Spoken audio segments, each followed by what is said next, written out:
1 o'clock in the morning if I'm talking really softly. Welcome to the present. I'm your host, the past. And today we're playing Live, Laugh, Love by Earl Sweatshirt.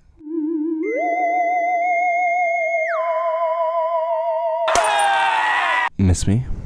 It's been a while for both of us. Well, Earl's had some solid releases in the past few years where we saw Sick at a time in Earl's career coming off of some rap songs. His most experimental project yet, his darkest project yet, with really low lows and really choppy beats and estranged mixing, and it's like this drowning record, but a perfect piece of music, to be honest. And it's relevant I bring up some rap songs because I think Live, Laugh, Love builds a lot off of that. Moving forward, he made Sick, which was like a COVID type of project, and it had some good raps, some good beats. Void Dyer comes out with The Alchemist, and it's great. It's another good album. I love Earl, but I can understand that conceptually he was running dry in a way. I feel like he built his career a lot off of this mental health standpoint, and it's hard to update listeners when there's not that much progress. I mean, if you're writing about your real life and you're not progressing, then what is the journey we're going to go on? But now we're at Live, Laugh, Love, and we're faced with a new perspective from Earl we haven't heard before.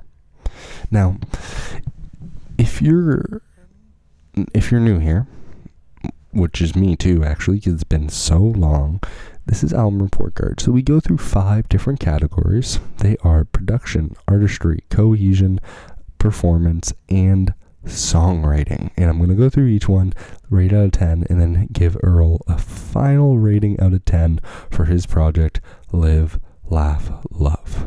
It get cold, it just snowed in your nose. Okay, so production. It's really cool. I wanted to Google before the soup did it because I'm pretty sure it's mostly, if not all, Earl.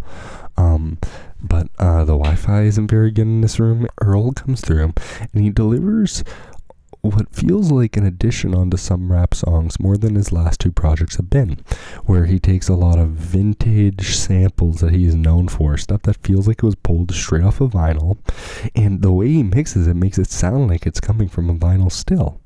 And he builds off these tunes and distorts, and it creates this really psychological effect to the listener. To me, this has always wowed me with Earl's production, that is nostalgic in a way that you feel when you're thinking of past memories, where you don't hear a past memory to perfection. It's not that you have Dolby Atmos in your ears, it's a memory. It's very important, this distinction of how he uses these samples to build beats. He uses complex percussion, like different than I've heard before from him, and he builds these wonky technologically advanced beats, is what it feels like, where he has this production style that is just so like woozy. The thing that's cool about this album to me is I feel like the production progresses throughout the album, not to get better, but to become more clear. Such intricate and intentional mix, because I remember somebody commented on Twitter, now no offense to them, some rap songs has such terrible mixing, and it's like, no, that's the point. I can understand why it's not that palatable, and I think Live, Laugh, Love is able to use this mixing style to his advantage narratively and conceptually, while still having a palatable sounding product. And I think that's really special and something he hasn't been able to do before, where he's been working within these gaps of stuff that's really gritty and really hard to listen to. And Live, Laugh, Love is much more accessible than anything he's ever listened to, while still maintaining the conceptual and intricacy and depth of all the production he's ever had. If it's good mixing, you don't notice. Great mixing, you notice. And this is great mixing. Spoiler alert, for production, I'm going to give Earl Sweatshirt his first 10 out of 10 in this review.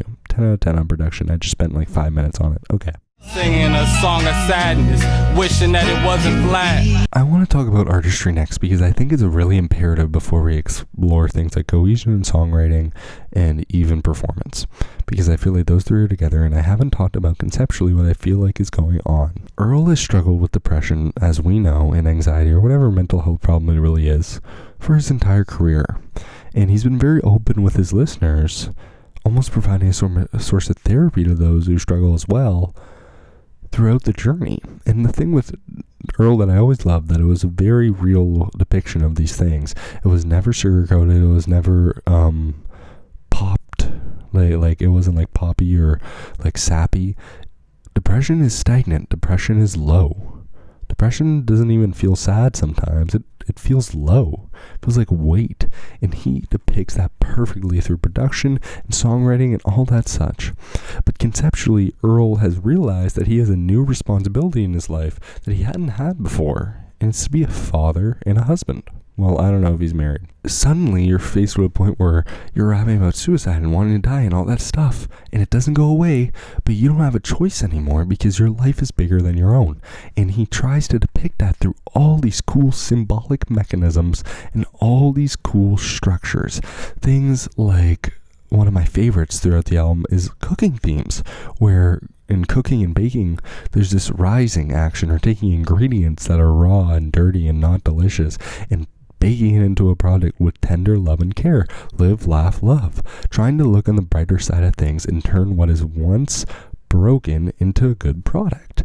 And the thing with depression is that it never goes away. And Earl establishes that. He says, this is not going away. My February never ends. One of my favorite lines of the entire album. Because his dark times don't go away, but the problem is that he has no choice. He's a slave to his vices, but he has to be better and he has to leave them behind. And it's beautifully poetic. It's one of the best stories he's ever written, if not the best story, front to back, in terms of the growth he experiences, because you see it in the concepts, the substance, the production, how his it goes from like Golden State versus Sacramento to Tourmaline, or Exhaust. Is it Exhaust? Ejecto? There's the one that says Released, where we go from this drowsy, careless, melancholic attitude to one of great reflection and growth, and putting something first that isn't himself. And in a weird way, depression can sometimes get selfish. And I'm allowed to say that. You can sometimes get caught within yourself. It's almost egotistical, the journey. And then once you're faced with a crossroads where you cannot accept to be this person anymore, how are you going to grow? And Earl knows that his listener has been with him for years, listening to him struggle and being there through their struggles. And he's telling us as listeners why he has no choice. And that he can't get rid of it, but he's going to at least pretend. And I love the symbolism throughout this. Things like his battle with vices, even depicted in the cover art, where artistry doesn't get better than that, where he's sitting almost frustrated with a joint in his mouth. And you hear on this that he has to release drugs. He's enslaved. He can't keep doing this for his kid, but it's a vice. It doesn't just go away. And honestly, I think it's one of the most beautiful pieces that I've heard this year. Like this album. It's one of the most beautiful pieces front to back narratively when you really break it down using symbolism, because I think what's beautiful about Earl's albums is that as you continue to pry, as you continue to get into them, you can pick up little bars, and I'll get into it in songwriting, that mean much more than they sound. And they sound good on that first listen, but in the context of the song, in the context of the album, in the context of the story, in the context of this therapy, in the context of this moment that he's sharing with his listener, there's so much more than meets the eye.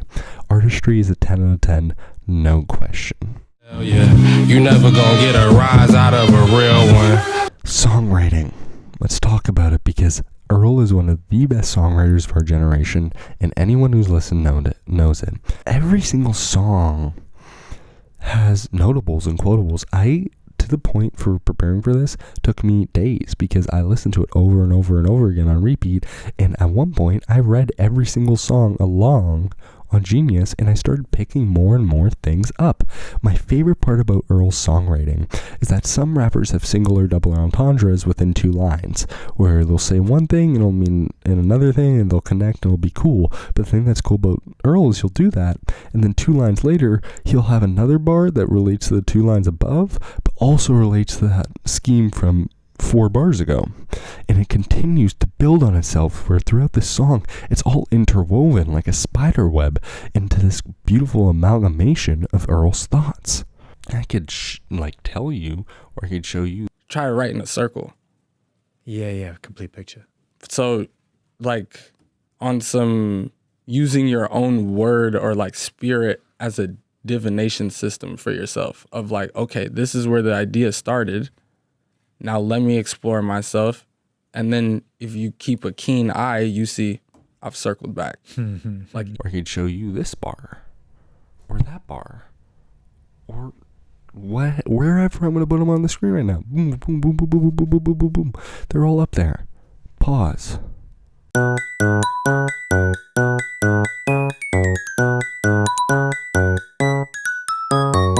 I didn't put the best bar up there. It's the only bar I didn't put up there. But those are just a couple examples of bars I found while listening to this album that were just so palatable, enjoyable, and build on each other. He is such a talent for songwriting. It is unbelievable. I can only beg you. I should talk about context of the album as well. Within the context of the album, each song plays its purpose to me. I think they have the moments where these songs are written perfectly as songs individually, but as well in the context of the album, they're written almost like a whole movie piece. As albums should be. The songwriting is a 10 out of 10, and I really urge you to take the time next time you listen to this, or for the first time when you listen to this, to listen to every word Earl says. Try and catch it yourself, because it's really fun. My favorite one that kept on unfolding for me is Well Done, where I knew cooking themes were like popping up. The whole song's a cooking song, and it took me a long time to pick it up because he disguises all the cooking references in actual bars, like I was saying, where it's like you have this symbolic bar throughout the whole song, but you have little bars in between that distract you if you're not listening too hard. And if you listen to it, bro, literally the whole thing front to back, baking, cooking references wherever you don't even expect it, where he'll say like steel cuts, for example. That's the steel cut oats thing, where it's like it feels like you're reaching, but you know it's intentional. 10 out of 10 for songwriting. Okay, best and worst bar. Can we start with worst bar? Worst bar? There is no worst bar. Newsflash, sorry to be boring, but I do want to talk about a moment I really hate, and I forget which song it's on. It's on, Crisco. On Crisco, when he knocks, I hate it so much. Every single time I look around.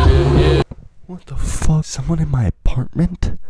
He makes it really well, so it's really realistic. I urge you to put both headphones in max volume and listen. It's really freaky. I don't like that part. The best bar on this album to me, I'm going to give you 2, because there's one really clever bar I really liked, and there was one bar that I think is really important. And I'm going to do the important one first. It's Give My Baby My Daddy Last Name and His Likeness. And when you listen to this album, this encapsulates everything I love, because this is on the back end. And after he devotes so much time in one of the earlier tracks talking about how his relationship with his father and his poor relationship with his father, and how he was forced to forget his father and all his trauma had caused him, and it really symbolizing this single line, give my baby my daddy last name and his likeness, to the listener who's really been listening, the growth he's overcome, and how he's been able to leave some grief behind, at least some, and move forward to represent his son in a world that he wants him to live. And I think it's really beautiful when he does that. And like real bars, okay, this is the one. I'll read it out. It will be on the screen. You never gonna get a rise out of a real one. Tough like rye or spelt. Orion-sized heavyweight titles on the belt, son. Flying in on the wide eye of the maelstrom, wild side that I hail from. I see you ain't moved in a while. Ain't gonna lie, you probably should get your sails up. Time will tell who the hell won. Promise I don't know who assailed ya. Bear cubs, headhunt, voila. They probably do it for the breadcrumbs. You probably caught it all, right? And he says something about steel cut, like 2 bars from this, that's also great. But there's just a bunch of little cooking things. But my favorite part about it is how they're hidden. So it's like you're never going to get a rise out of a real one. It works as a bar normally, but you also realize rising like bread. Voila, they probably do it for the breadcrumbs. Another cooking phrase and another cooking phrase hidden in plain sight. It's itself like come back 4 bars later. It's literally what I was talking about, something that I love, where you have tough like rye or spelt, and then even things like Orion size, like it's an Orion I think is like a hurricane type of thing. It to me it reminds you of mixing when you're building a bread. So this whole verse is like making bread. The whole song is cooking. So just give the whole song a listen. It's my favorite lyricism, plain and simple on the Give my baby my daddy last name and his likeness. into performance. It's a 10 out of 10. I don't have a lot to say about Earl's performance because he's not a super performative artist, but I don't want it any other way. I want his delivery to make sense. I like how you can feel his calmness and his comfort within his own mental illness through his performance. I think it's really special about him, and some people can consider him one-toned or melancholic, but I consider it emotionally raw. It's just me being an Earl fan, and of course it is, a little bit, but isn't it all me being just an Earl fan a little bit? I mean, you'll see. It gets worse than this. Definitely gets worse than this. I think his performance is stellar, and I think he's able to inflect when he needs to inflect, and he does it at the perfect times. And if we're factoring production to a performance and how he worked wrapped himself in these beats, it's perfect. The performance is perfect. 10 out of 10 performance for Earl. I think you're starting to catch a trend. It ain't really take no time to see. These niggas ain't on timing. And then the last one we need to talk about, of course, is cohesion. The album is seamless, and not only is it seamless in terms of like, oh, this song flows to the next, kind of like Daytona, it has an overarching theme that is built upon and works within itself, and every single song plays a role like a well-oiled machine. It is a gorgeous piece of work where even the like throwaway songs have their purpose within the album, whether as like, I don't want to say fillers in terms of like just like occupying space, but in terms of giving the listener a break in a way, where it's a moment where, yeah, maybe it's not a huge moment of revelation, but it's a really entertaining track with subtle themes that continue to build on the theme of the album and culminate in the final 3 tracks, which are, by the way, some of his best work to date. I think Cohesion here is one of his most cohesive projects yet, and I think it was really important conceptually because it's almost important that Earl has his shit together comparative to what the album is. It's really fucking good. I like can't even lie. I'm in love with this album. Aww. Things from older tracks pop up in later tracks, like bars from earlier tracks pop up in later tracks and are used as an example to symbolize his growth as like a father. It's gorgeous. Cohesion is a 10 out of 10. No question. There's no dry spots. There's no boring tracks. It all ties together. It all plays a purpose. It all builds on each other. I wouldn't change the order one bit. Transitionally, it's perfect. Okay. Honestly, I had a hard time going to review this album. It's been a long time since I made a review, and I've been wanting to do this one for maybe 2 weeks. And it's been hard for me because I think it's going to be one of my more boring ones because you know what's coming on the rating. Best and worst song. Now, this is hard because every song's so good and you've noticed what my rating's probably going to be. But I mean, I have to say for best song, it's Tourmaline, right? Like, it's one of the most beautiful songs I've ever heard in my life. Pinnacle of the album, the climax of the album, the most positive, self-aware song that I've heard Earl make, and it's really raw, and it's really personal, and it's really touching. Like, it touches me in a sense that I'm, as someone who's been mentally ill for a while, I mean, I guess my whole life, this moment where he lets the noise drown out and has such a clear beat and such a clear optimism within the beat, and my favorite part about the album is how the song is that he acknowledges he's not okay, but he kind of has to pretend. He has to try. He has no choice. He's confronting things for the first time in his life, and he believes he can do it, and I think it's a really beautiful. Worst song, there are none, but I will say, to be nitpicky, I don't really listen to Golden State Warriors for Sack all that much. There's nothing wrong with it. It works perfectly for what it's supposed to do, but I don't listen all that much. Earl Sweatshirt came to us with, I think, his 5th studio album, and built upon a career that he's established as a raw, emotional man. And I don't want to say emotional in a disrespectful way. I mean emotional in a transparent way, where he's shown us the inside of him, or lack of emotion actually is a better term, and the grief he's been through. And now, even especially as mentally ill listeners, we hear someone who we've related to for years now come to a crossroads in his life, and the way he's able to work within production and songwriting and symbolism and lyricism is one of the sharpest projects I've listened to this decade. I have no complaints. It is infectious. It rings in my head all day.